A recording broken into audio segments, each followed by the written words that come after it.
Good evening, and welcome to Sports 101, the show that discusses sport beyond the X's and O's. Here at Sport 101, we look at the sports and the game in general from a people, places, and cultural perspective. We also look at the game from the past, present, as well as events that are going to happen in the making. I'm your host, Jamar Harp, and be sure to follow me on social media on Twitter at Coach_Harp412 and Facebook under Jamar Harp. Please make sure you get social with Sports 101 and the litany of other shows on SportsZone Chicago by following SportsZone Chicago on social media. SportsZone Chicago can be found on Twitter at SportsZone CHI, Facebook at SportsZone Chicago, and Instagram at SportsZone Chicago. Remember, SportsZone Chicago is the world's only Black-owned sports talk radio app. You can watch and listen to my show, and again, so many others, Sean and Maya in the Morning, The Second City, What's Up Cuz, Humidors, etc., by downloading the YouTube app, search SportsZone Chicago, the YouTube channel. In regards to apps, we want everyone to download the SportsZone Chicago app. The SportsZone Chicago app can be found on the iTunes, Google Play, and Amazon stores. Now, I would like to talk about this week's episode. This right here is Newcastle United and their new owner, Prince Mohammed. And this week's episode is entitled Oil Money and Premier League Football.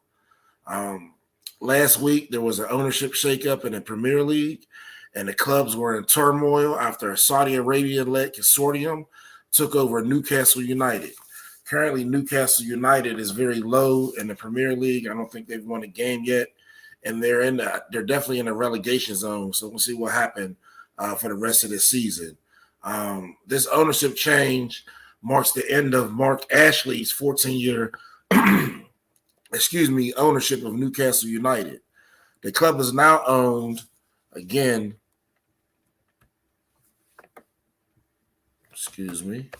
club is now owned by Saudi Crown Prince Mohammed bin Salman and his ownership group, PIF, which stands for Public Investment Group. I want to show you a quick video on the reaction of fans to the new ownership of Newcastle United.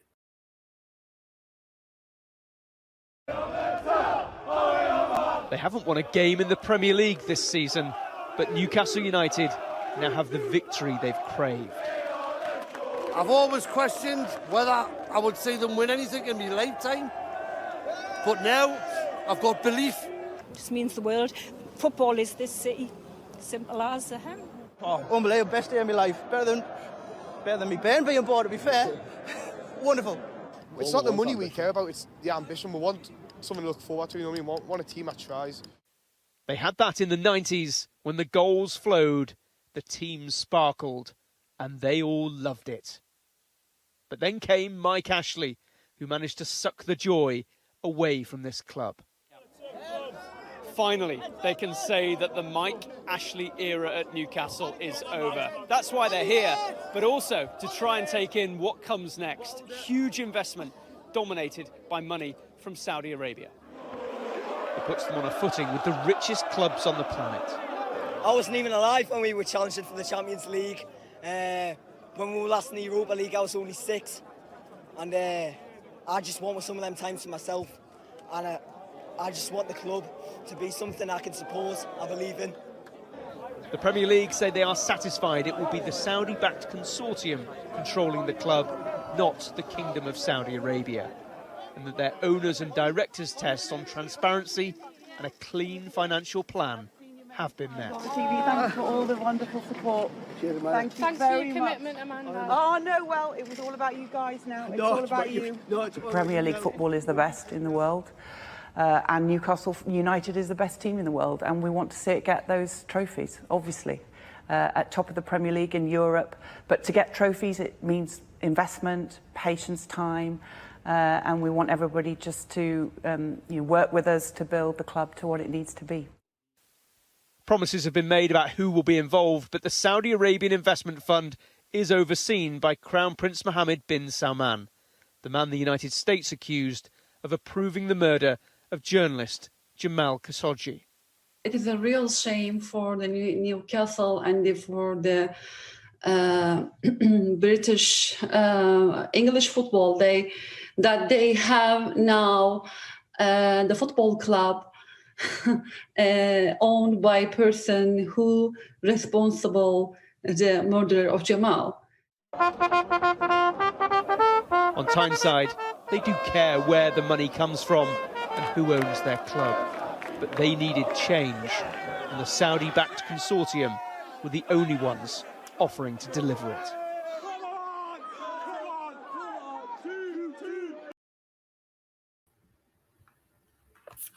Again, so unpacking that video right there, you can see, well, first of all, in London, there's so many different neighborhoods. So there's teams in South London, North London, West London, etc., as well as teams on the outskirts in different cities, like in Manchester, Liverpool, etc. Newcastle, being in Newcastle, which is more of a lower class working area, as the one woman said that football is everything there, and to get pride back in their small suburb, what we would call it, is through the success of their football club, Newcastle United. So everyone was excited, partly because of the new ownership, and also partly because what Arab ownership has shown already in the Premier League in regards to Manchester City. There was also some allegations against Prince Mohammed that haven't been proved truthful, that we will unpack a little later. But the purpose was just to basically show you the excitement for the new ownership at Newcastle United. So Prince Mohammed's father is Salman bin al-Abdul al-Said, and his grandfather is Abdulaziz bin Abdul Rahman al-Said, the founder of Saudi Arabia, or the House of Saud, in 1932. Many clubs are angry that the Premier League, which had told them a few weeks ago, as well as last year, it's been about 18 months that Prince Mohammed and his group have been trying to purchase a team. Prior to this, he tried to purchase Manchester United, was denied. And a few weeks ago, there was still a holdup in regard to some internal things going on in Saudi Arabia. It was supposed to be a legal battle that be settled in January, but obviously, it ended a little quicker. The cost that Prince Mohammed and his group paid to take over and buy Newcastle was $300 million. And it's very funny, and we'll look at this a little later. Prince Mohammed also bought a house for around $325 million, or a mansion, for around $325 million. So he's actually used to spending $300 million. Again, last week, this was confirmed by the Premier League in a statement, and the process was completed Monday, with news spreading in the British media, in particular Sky Sports and the British Broadcasting Channel, that the new owners wanted to sack or fire the current manager, Steve Bruce, and I see looking in to bring in former Liverpool manager Brendan Rodgers to take over the Magpies at St. James Park. Again, Prince Mohammed and the quote-unquote Saudi Arabian takeover of Newcastle has been in the pipeline for a couple years after they've been turned down for ownership by Manchester United. There were many concerns in regards to his ownership, and particularly because, he runs the country of Saudi Arabia, and they didn't want the government to be involved running the club. The reason being, Prince Mohammed is a Saudi crown prince, and he's the head of the investment group. So he actually runs the country and is the head of the group. So to me, it's kind of tongue-in-cheek saying you don't want the Saudi government to be involved, but yet the head of the government is the head of the investment group. Saudi Arabia and Qatar also came to agreement over streaming of beIN Sports coverage in Saudi Arabia. Previously, beIN Sports is a Qatar-based sports group that broadcasts soccer, rugby, other quote unquote peripheral sports here in the United States to a global audience. And Saudi Arabia had banned them because there was a issue in Saudi Arabia of people pirating broadcasts from BN Sports. So BN Sports was banned. However, due to the licensing agreement with the Premier League to gain ownership as a group from Saudi Arabia, that had to be rectified. So after going through the negotiations and realizing, what was going on, the Premier League confirmed that the deal had been legally binding and all the assurances have been taken care of, meaning the agreement and the ban was lifted so BN Sports could be broadcast in Saudi Arabia, and that the government would not control Newcastle United. So again, that last part is kind of sketchy to me because Prince Mohammed, is the government in a sense. On the pitch, there's a new billionaire, or some people say a trillionaire, owning the Premier League team. That means you're going to see inflated money in the next January transfer window, contract prices in the league, and they are definitely going to upset some clubs in regards to who they bring in the transfer window. Again, with this new ownership group, overnight Newcastle United became the richest club in the Premier League, meaning they had the deepest pockets or the richest owner. They've been linked to a few players in transfer in the past few days, and it's been reported that the club will be allowed to spend $200 million in January, which is the next transfer window, without breaking the financial fair play rules, meaning that you can't spend so much at a certain time because that wouldn't be fair to the other clubs, even if though you do have the money. So there are some limits to the way you can spend. Again, January is the next transfer window in the Premier League when clubs can trade players. So unlike the NFL and other sports in America, there's two transfer windows in soccer, one in the summer and one in January or mid-season, where teams can regroup, sell some players, add some players, decide their fate for the rest of the season, if they're going to tank it and go down to the championship or AAA, or they're going to try to add some players and improve their stock in the Premier League, which would include more revenue shares for the next year, so you can buy someone else and try to move up that proverbial ladder. So again, with this $200 million, hopefully they'll spend it wisely. And the fan base is so excited. They've already made a commitment to develop a youth academy, increase infrastructure on the grounds, build new training centers, and improve its scouting department. So we know, obviously, the youth academy will be for local youth in the area, as well as anyone else that came, and if they saw talent, would put on their U teams and be moved up. The scouting department with this money, I think you'll see them scout Brazil, West Africa,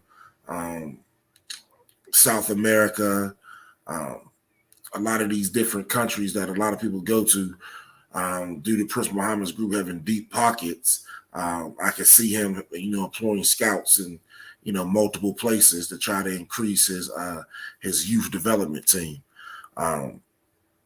Manchester City also, again, is a model of this success where they were down. Manchester City was thinking like the Mets to the Yankees or the Lakers to the Clippers. Manchester City plays second fiddle in the city of Manchester, which is a working class city on the water. There's actually a neighborhood in Pittsburgh called Manchester, right by the stadiums on the water. That's built like Victorian England. And anyway, back to this. Manchester United, reigned supreme, and till recently, when the new ownership came in and developed the influx of cash, and you start seeing these mega transfers. And their ownership group is from the UAE, or United Arab Emirates.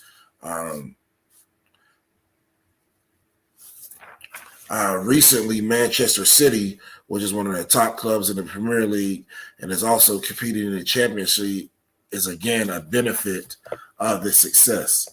This picture right here we'll look at, excuse me. This picture right here will demonstrate the richest owners in the Premier League. And you can see Newcastle was already ranked number one after a few days with Prince Mohammed, who's in the background again, his group being worth $260 billion. Again, they say he alone is worth $1 trillion, and we'll look at that shortly. And then you have the second Arab consortium that owns Manchester City, the Sheikh from United Arab Emirates at $23 billion. Then you have a Russian billionaire with Chelsea at $10 billion. Arsenal, United States ownership, Wolverhampton, and so forth, going down the list. So how rich is Prince Mohammed of Newcastle? Let's watch this quick video and find out.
Again, If anyone new, this is Sports101 with Jamar Harp, the sports show that goes beyond the X's and O's. In our last video, we looked at the wealth of Prince Muhammad and his family, which again, some people say is around $1 trillion. They showed a snippet of some of the properties and toys that he owns. As they stated, it's more than that. If you ever wanted to Google him and see what he had, you'd be surprised. In relations to soccer, again, everyone is excited because the last time this happened, Manchester City was able to get good very fast in regards to moving up in their station, becoming the number one team in their city, and being a constant fixture in the big six or top six of the Premier League, and a constant fixture in the Champions League as well. So with this $200 million that they'll be able to spend in January, they're looking to bring in some big talent right now, get out the relegation zone, and get prepared for the 2022 season, where they can hit the summer transfer window hard, get some continuity, get the coach they want. I hope Brendan Rodgers is successful. I like a more fast-paced attacking coach myself, but again, hopefully it works out. Some players that they've already talked about and through the Newcastle United media are Kylian Mbappe, Erling Haaland, and Raheem Sterling as moves that if Newcastle can make, the Magpies will definitely shoot out the relegation zone and be mid-table of the Premier League. There's also some potential January transfers in the likes of Alexander Lacazette, who was a French national, Frank Kessie from the Ivory Coast, and Philip Coutinho, who was of Brazilian descent.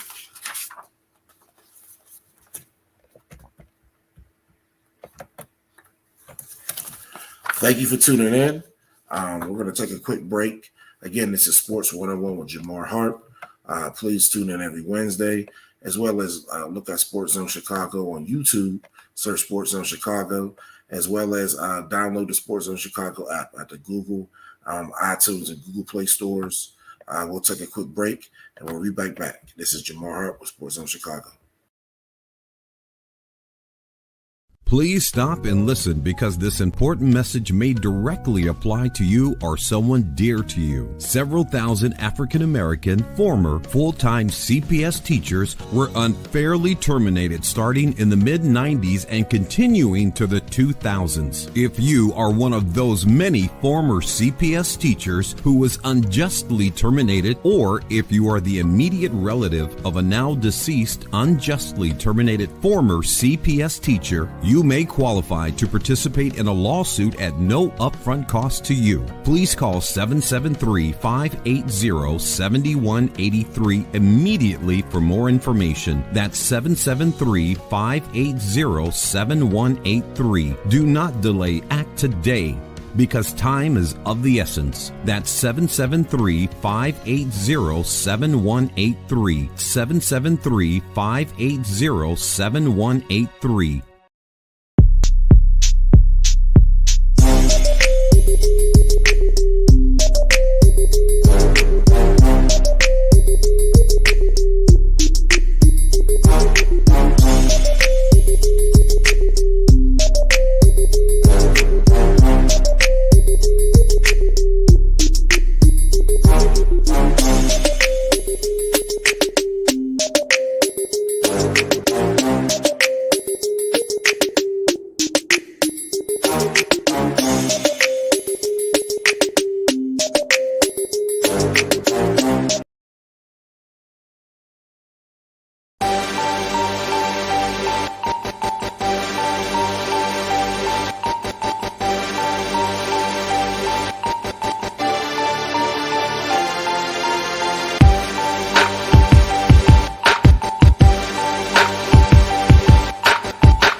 Welcome back. Again, I'm Jamar Harp and your host for Sports101, the show that discusses sport beyond the X's and O's. We talk about the game from a people, places, and cultural perspective and look at the game through the lens of history, past, present, as well as in the making. Please make sure you get social with Sports101 and the litany of other SportsZone Chicago shows. Remember, SportsZone Chicago is the world's only sports talk radio app that's Black-owned. And please follow SportsZone Chicago on social media. SportsZone Chicago can be found on Twitter at SportsZone CHI, Facebook at SportsZone Chicago, and Instagram at SportsZone Chicago. Please subscribe to the YouTube channel, search SportsZone Chicago, but more importantly, everyone, please download the SportsZone Chicago app. The SportsZone Chicago app can be found on the iTunes, Google Play, and Amazon stores. Now, in regards to Newcastle United, before the break, we talked about the financial ramifications and how it could potentially be the biggest club in Europe in the Champions League, as well as the Premier League final, going for trebles in England and being a top flight club throughout the world with this influx of talent. But now, let's talk about the foreign ownership and the politics associated with it.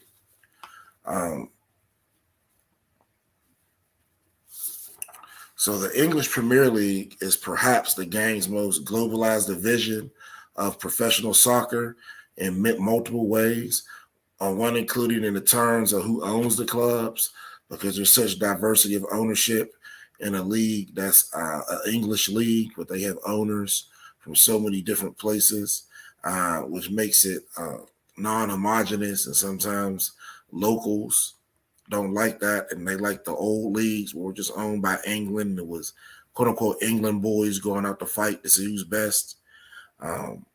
They also are just 5 teams in the Premier League that are not owned, that are owned by people that are in natives of England. The rest of the teams are owned by foreign investors. The league has worked hard at promoting its brand overseas. The Premier League caters to a global audience of an estimated 1.3 billion viewers across over 180 countries.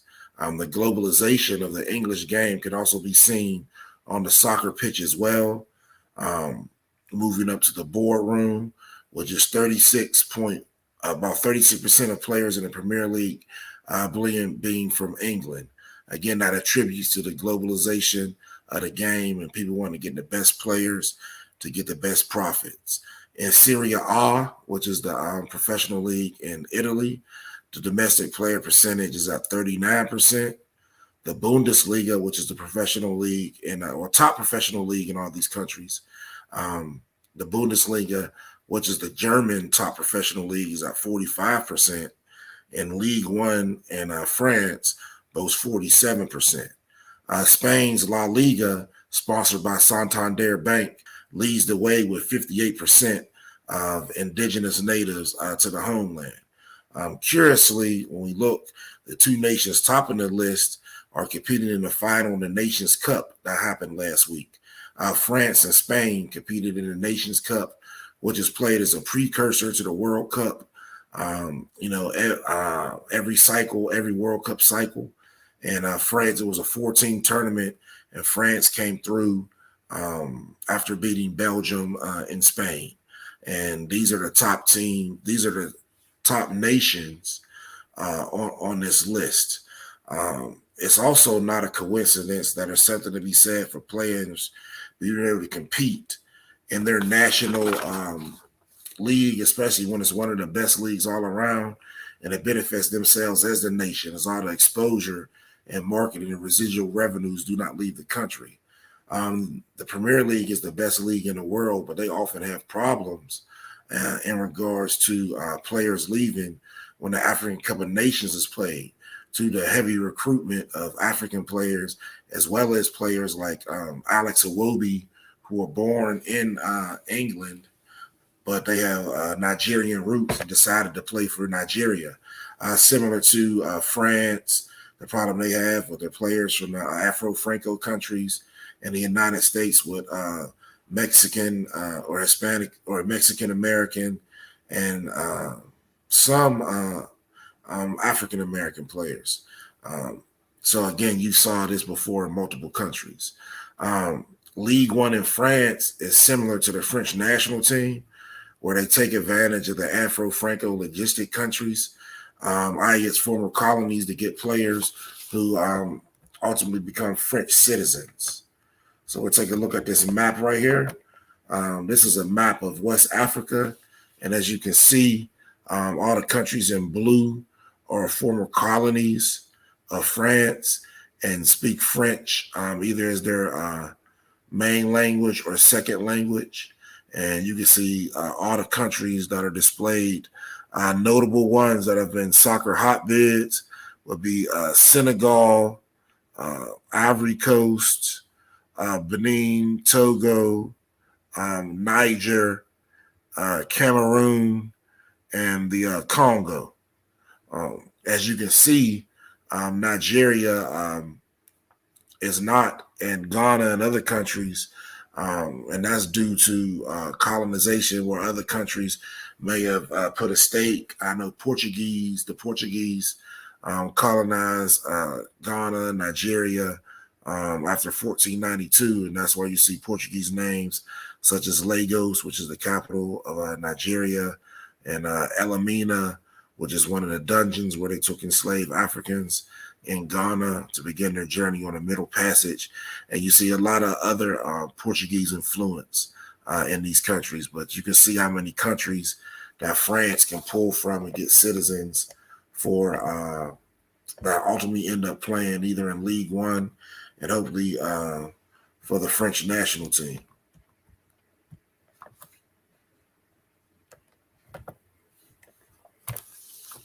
All right, so these numbers are despite attempts to change this in England, with them instituting different rules. One rule was a homegrown player rule, which stipulated that Premier League teams must have at least 12 players trained in England on their 25-man squads. Tottenham are the only Big Six side with a British owner, as backers from the U.S. are in the majority in the Premier League. Arsenal, Burnley, Liverpool, and the storied Manchester United are all in American hands. Aston Villa is 50% American-owned, the other half being Egyptian-owned, and 10% of West Ham United has American stock. Everton is owned by an Iranian delegation. Southampton and Wolverhampton are owned by Chinese delegations. Leicester City is owned by a delegation from Thailand, and Watford and Leeds United are owned by Italian delegations. This is an example of the foreign ownership and the diversity of foreign ownership within the English Premier League.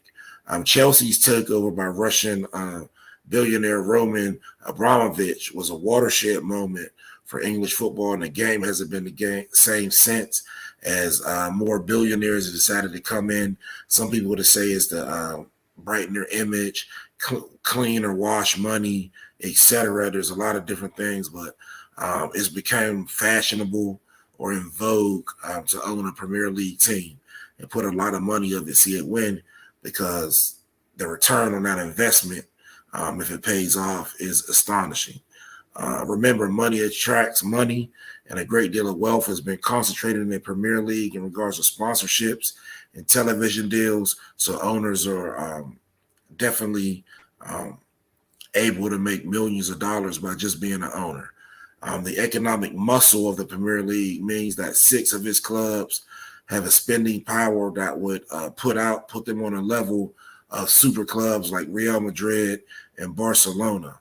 Outside of the economics, politics also play a part in these ownership groups, and is in the major roles whose issue ownership by Premier League executives. In regards to Prince Mohammed and his group, there was also, besides the jubilation of the followers of the Newcastle United Magpies, there was also a strong backlash from human rights groups, one being Amnesty International, and the chief executive in the UK, Sasha Deshmukh, being the loudest to object Prince Mohammed's leadership group. Deshmukh was quoted as saying that this is a clear attempt by Saudi authorities to sports wash their appalling human rights record with the glamour of owning the English Premier League team. She also questioned the rights of women and the LGBTQ community as individuals in those communities were main talking points. As Saudi Arabia is a strict Islamic country, unlike the West, women and members of the LGBT community don't have similar freedoms. Slavery, human trafficking, and war crimes were also accusations placed on the Saudi ownership group, as well as the country of Saudi Arabia, for why they should not own a Premier League team. Prince Mohammed was also accused by the United States, as the video stated, of the killing of Saudi national who was a journalist named Jamar Khashoggi in 2018. In 2018, Jamal Khashoggi, who had at that time was he had relocated and I believe asked for amnesty or asylum, in the United States, was a journalist and a critic of the Saudi government. He had walked into the Saudi consulate in Istanbul where he was murdered. Just to do a quick rehash on Jamal Khashoggi, originally he was a prominent Saudi journalist. He covered major stories in Saudi Arabia, including the Soviet invasion of Afghanistan and the rise of the late al-Qaeda organization and its leader Osama bin Laden. And he did this for various Saudi news organizations. Remember, in Saudi Arabia, everything is run by the state. So it can be different news channels, but you're going to get the same thing or what the state tells them to run. For decades, the 59-year-old at his death was close to the Saudi royal family, and he serves as an advisor to the government on different issues, political, social, that they asked him due to his travels and just meeting different people as a journalist. He fell out of favor with the government. And again, this is where it gets a little fishy to me. He was working for the government and was tight with the royal family. Something happened. He fell out of favor and he went into self-imposed exile in the U.S. in 2017. So something happened between Mr. Khashoggi and the royal family to the extent that he went self-imposed and put himself in exile and moved to the United States. So I don't know what happened, but, it had to be something very egregious where he felt like he wouldn't be safe in his own country no more. From there, from 2017 until his death, he wrote a monthly column in the Washington Post in which he criticized the policies of Crown Prince Mohammed bin Salman, the son of King Salman, and Saudi Arabia's de facto ruler. Khashoggi first visited the Saudi consulate in Istanbul on the 28th of September in 2018. The reason he went to Istanbul was to obtain a Saudi document stating that he was divorced from his previous wife, who was also a Saudi national, so he could marry his Turkish fiancée, Hatice Senzeg. He gave Hatice instructions once he entered the Saudi consulate in Istanbul, which is a city in Turkey, that if he didn't come out in 10 hours, to call different numbers, a United States number, a number in the Saudi press, and she waited 10 hours and he didn't come out the building. At first, and this is where it gets real fishy, at first the government said they didn't know anything about his death, but then the reports changed and that while he was in the Saudi consulate or in Istanbul, some members of a Saudi extraction team, thinking like the ICE teams here in the United States that come for deportation, immigrations, customs, et cetera, the ICE acronym, and try to deport him from Istanbul, Turkey, back to Saudi Arabia to face charges. In the fight that pursued between him and the extraction team, he was choked to death. That was the second story. After that story, there was an investigation and 21 people were arrested. However, there was no information that Prince Mohammed ordered the killing of Jamal Khashoggi. So again, obviously something would happen due to past precedents. You would think that Prince Mohammed either he ordered it or knew about it, but again, until all facts are open, to me it's very strange to work with the royal family for years. Then all of a sudden something happens and you flee the country on your own, ASAP. So obviously you did something, but again, the moral of the story was just to show the politics and the what was going on in all the meetings in regards to allowing this ownership group to run. People stood and said, you cannot put Western values on this country. This country operates the way it operates, and wanting Western values and using, women's rights and the LGBTQ community as an example. Or in those countries, women get rights through their husband, and the LGBTQ community is frowned upon. I don't think it would be fair to make someone change their particular country. But again, this will be solved if the ownership could be homogenous or English-based. With that being said, soccer fans in the United States, this should give you big hope. As England, who has the number one soccer league in the world, has to import players in from other places due to the transatlantic kidnapping of West Africans and being spread throughout the diaspora, and particularly with large numbers in the United States, as professional leagues boomed here. Effectively, the United States gave the best teams, similar to football and basketball. So that's just something to think about. In closing, I just want to give a few remarks. Human rights concerns should be scrutinized in every country, including the West, who has its fair share and violations of human rights, dating back to the exception of the United States. In regards to these issues, oftentimes the West points fingers at the East, while the West was, again, built on human rights violations. Culture and race also play a part in these human rights violation talks, as China has 2 delegations that own teams in the Premier League. China is a communist country, commits human rights violations openly, aligns with North Korea.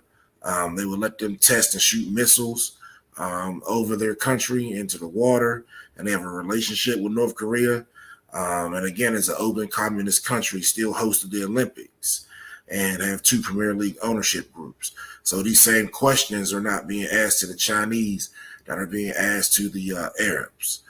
The attempt to keep the Premier League homogenous did not work on the pitch, nor in management, due to greed and the need to have the world's best players and not have them in your own country, so have to import them. So again, with this being said, the United States, if Major League Soccer really invested in the infrastructure, which will be building up the Major League Soccer and its underlying leagues with local talent, getting fields out similar to Major League Baseball did in the Dominican Republic, just flooding the area with baseball. People start playing it, and they can become a millionaire in their own country, when eventually Major League Soccer surpassing the Premier League.